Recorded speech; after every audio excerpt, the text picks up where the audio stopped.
If you ever work night shift at a construction site, never answer voices you can't see. I worked overnight security at an unfinished building on the edge of town. Just steel beams, open floors, and no lights after midnight. At exactly 2:17 a.m., my radio crackled. A man's voice said, "Hey, you still up there?" No one else was scheduled, and the radio only reached the gatehouse.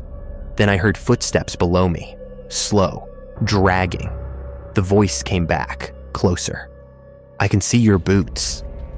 I hadn't moved. I ran. The next day, the foreman told me a guard died there last year. Fell through that floor. I quit. 2 weeks later, my radio turned on by itself. "Hey, you still up there?"